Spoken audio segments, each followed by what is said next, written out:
While she'd never come out and said it, I'd figured that Sasha probably had some ulterior motives for offering me a private flight that weekend. I wasn't complaining. I know how she is, and honestly, there's a lot of benefit to being her friend. The first is that she's loaded, and she likes to show it off. Her family made their money in the stock market, and as a result, she's grown to be just a little spoiled. She's always got some new toy to show off, and the private plane was one of her newest ones. To her credit, she'd made a point to learn how to fly it herself, and as far as I could tell, she knew what she was doing. Now, I'm not going to pretend as if her money was the main or only reason we were friends. I can afford to live a pretty comfortable life myself, and I wouldn't have ever met Sasha if we weren't running in the same circles.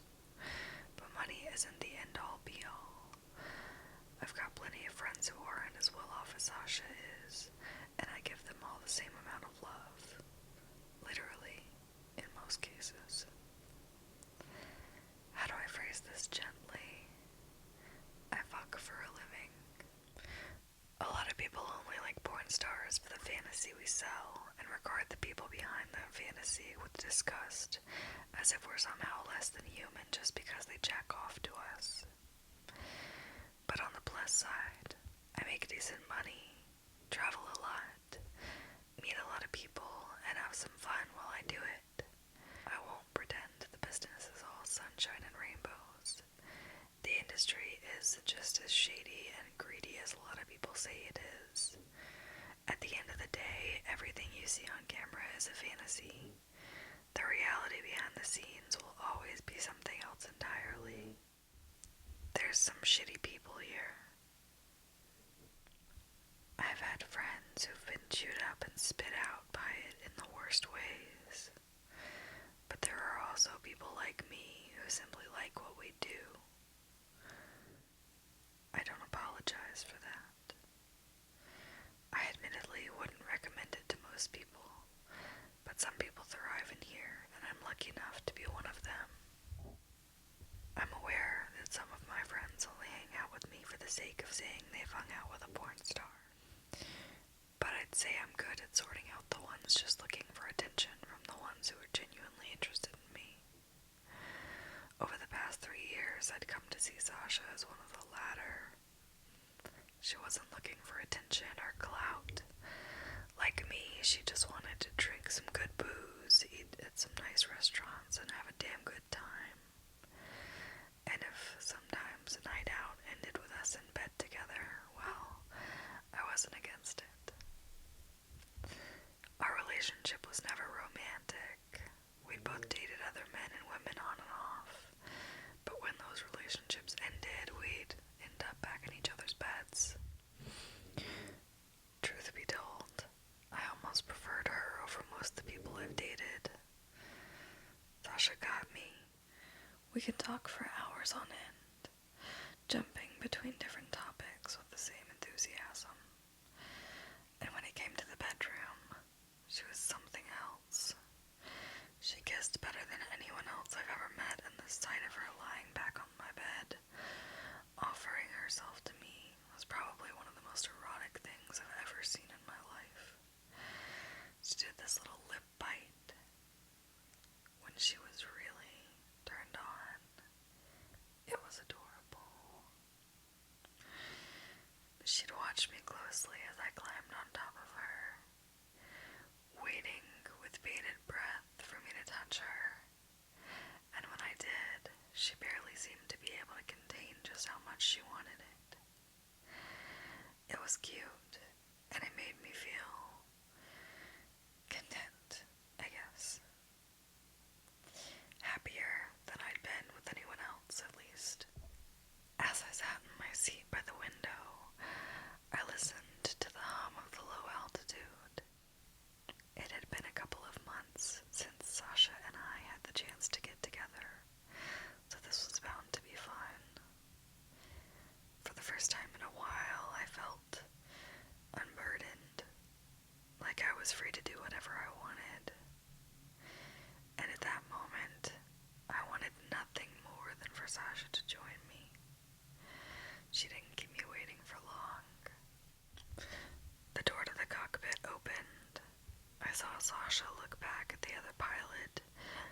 say something to him. I recognized him as one of her personal assistants. Then, she closed the door and sauntered over to me with a grin. I stretched out in the reclining seat and yawned just as she drew near. "Morning, sleepyhead," she crooned. She looked through the window, out into the blue sky outside. "Is it still morning?" I asked, before she leaned down for a kiss. "Barely. You were out for a good 45 minutes or so." Was I?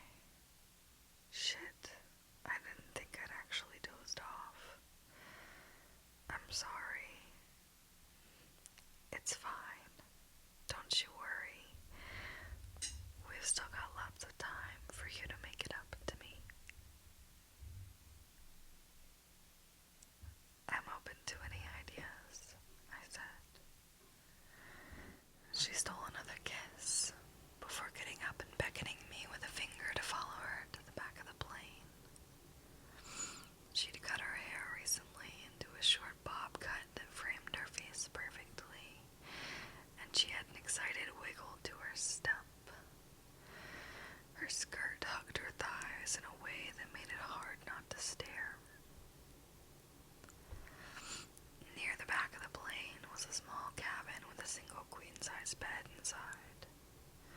She crawled down on top of it, giving me a view up her skirt. She wasn't wearing anything underneath, and I could see that she was already soaked. "So, you ever joined the Mile High Club?" she teased, as she flopped down onto her back, leaving her legs open so I could see everything. "I actually haven't, but I'd be happy to make you a member," I said, crawling down onto the bed with her. I leaned down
sense told me to sit down, but I couldn't help but be a little worried about Sasha.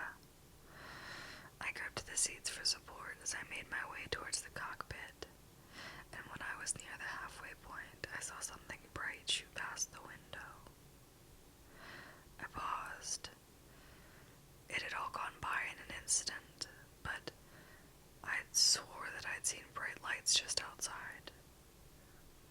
The plane shook violently again.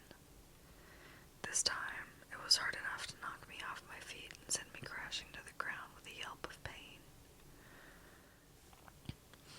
I saw Sasha's head turn from one of the cockpit chairs, looking at me with wide eyes as I picked myself up.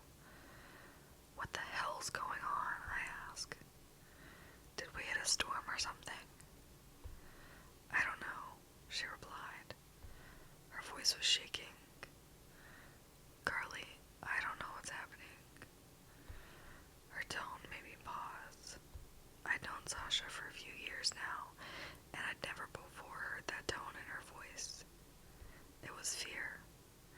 Cold, gripping, terror, and it made my blood run cold. I hurried towards the cockpit. As I moved, I saw lights soar past the window again. I paused to look. For a moment, I wondered if it was lightning, but lightning doesn't look like that. Lightning is a single bolt, a blinding flash. No, there was something flying around us. The plane shook, nearly knocking me off my feet again. I made my way into the cockpit and looked down at Sasha gripping the controls. Her assistant in the seat beside her was slumped over. He looked passed out at a glance. Then I saw the blood trickling out of his mouth and felt my heart stop in my chest. He wasn't unconscious. He was dead. Sasha looked to be on the verge of tears. Her skin had gone pale white. Pale fog raced past the cockpit window, and I saw the lights shoot by again, soaring over us and vanishing into the fog. Sasha let out a panicked scream as they did, and this time I got a better look at whatever was harassing us. It was another plane. I only managed to identify it by the position of the lights that should have been on the tips of its wings. I never got a look at the plane itself. It was almost as if it wasn't even there. He keeps swooping around us, Sasha stammered. Radio's jammed. Navigation isn't working. Autopilot's failed. I don't know what else to do. Can you bring us lower? I asked. Maybe, but I don't know exactly where we are right now. Our altitude reader's all over the place. Cloud cover is too thick. If we fly too low, we could hit something. Fly too high, and he might just hit us. I opened my mouth to say something else, but I wasn't sure what. I had no advice to give. All I could do was watch as Sasha tried not to get us killed. "I don't know," she murmured.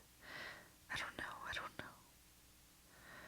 I could see the lights coming again as the other plane came back for another pass. Sasha gritted her teeth and tried to steer us away from it as it seemed to rocket over our heads. I felt the plane shake violently again, this time worse than before. Sasha let out a terrified scream. "Oh God, oh fuck, he just fucking hit us." "He hit us?" I asked in disbelief. It felt like it. Just a graze, I think, but I don't... Fuck. She looked at the dials, watching as their numbers changed rapidly. I could see her weighing the pros and cons. Finally, she swore under her breath. "I'm taking us down," she said. "If we stay up here, he's going to keep hitting us. According to the flight plan, we should be over farmland right now. As long as I'm right about where we are, we should be okay." She forced the plane down.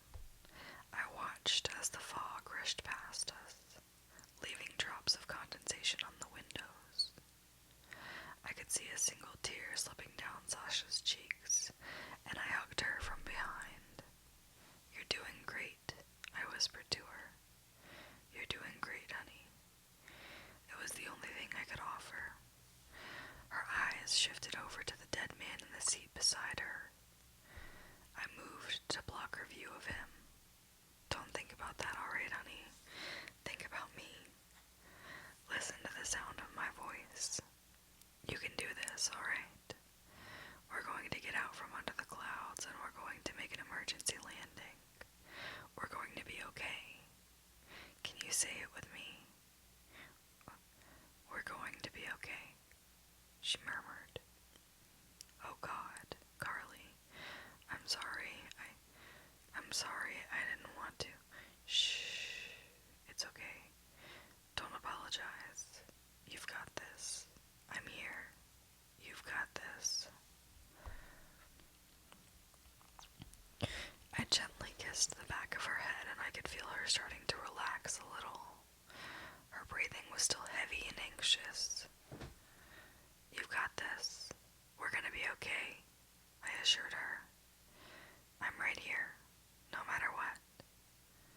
She wiped some of the tears from her eyes. The clouds faded away, revealing farmland beneath us. I felt Sasha breathe a sigh of relief.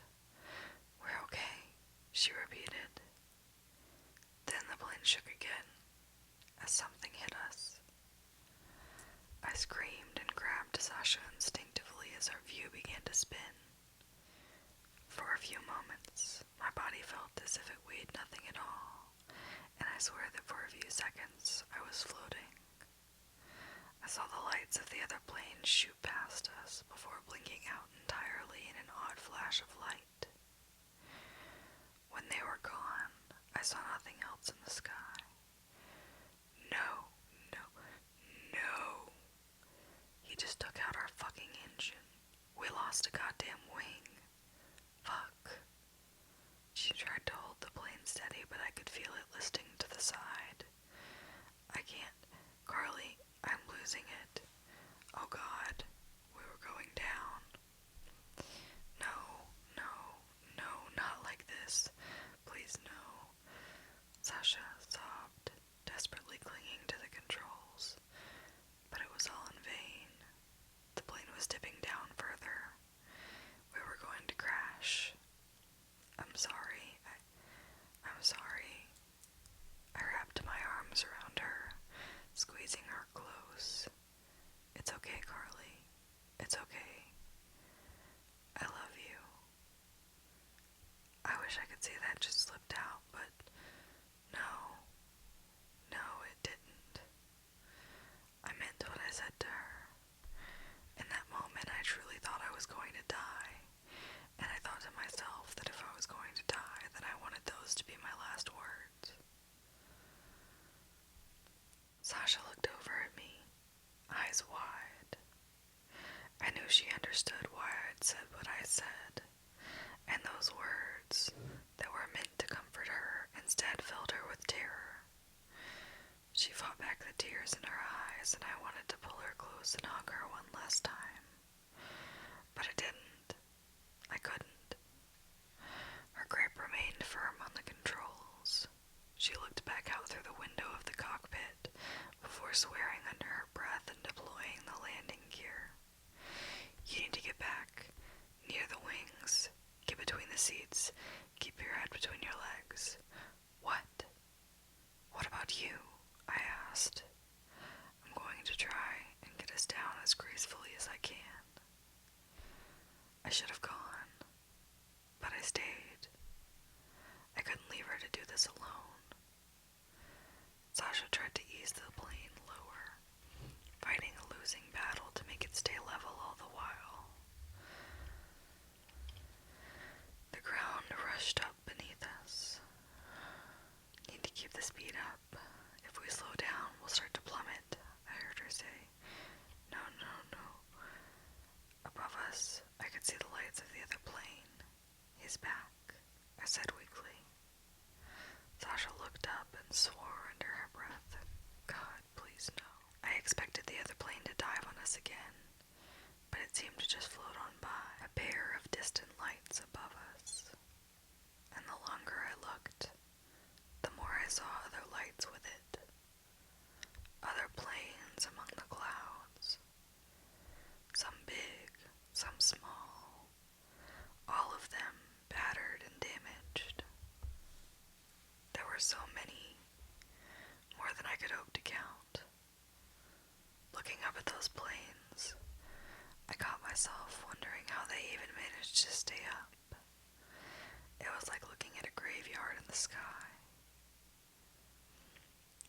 As I stared, I started to see what was beyond them. A shimmering line of reds, greens, pinks, and blues. Like an aurora borealis, yet different. There was something else in the sky. Something beyond the ruined plains. The ground was rushing up beneath us. Sasha struggled to keep the plane righted. "Brace," she cried. "Brace, brace, brace." I dove into the space between her seat and the wall, tucking my head under my arms. Sasha dashed out of her seat to a spot behind the co-pilot's chair and did the same. I felt us hit the ground. The plane shook violently. I felt it buckle and tear. I heard the screech of metal grinding against the ground. I swear I felt it as the landing gear snapped. Sasha screamed as we skidded. I felt the plane lurch violently and heard the sound of wind suddenly roaring past us as the rear half of the plane was ripped away. The cockpit rocked violently before it finally slowed. Then came the silence. My ears were ringing. I could hear my pulse pounding in my skull. My every bone ached more than it ever had, and I could taste blood in my mouth. My vision was blurry, but I was alive. Immediately, I looked over at Sasha. She lay crumpled in her crash position, blood running down her face. I felt a stab of panic in my chest as I scrambled on legs of jelly toward her. "No, no, no." I grabbed her, pulling her out of her position.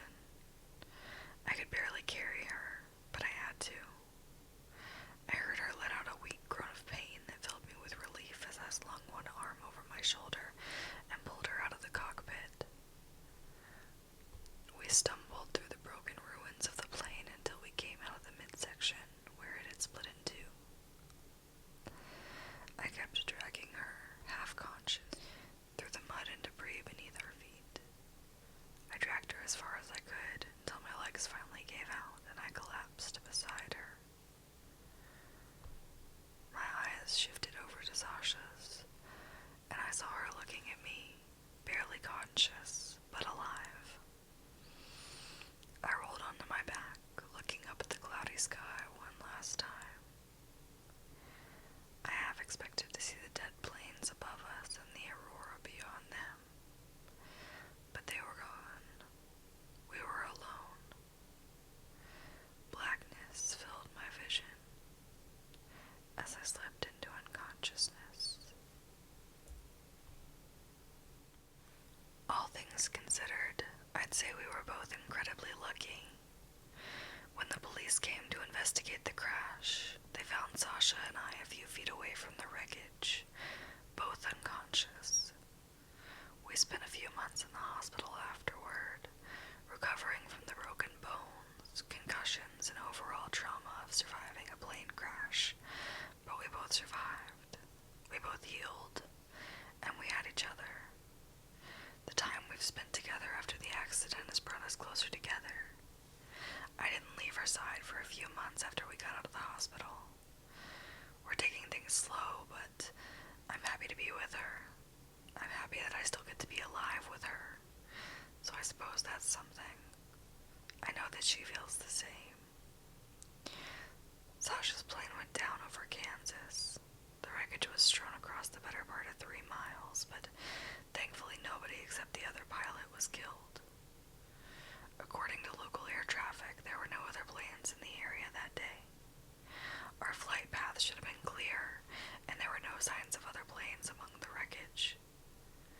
Nobody can explain how our wing went missing, but I've heard people say that it was either damaged before we took off and got torn off by the wind during the flight, or that we just hit a bad storm. I don't believe either of those theories. I know what I saw that day. Did you know that since 1948, more than 90 commercial aircraft have vanished without a trace? And who knows how many smaller aircraft have disappeared over the years? Sometimes I think about what I saw in the sky saw some of those missing planes up there, trapped by something I could never hope to understand.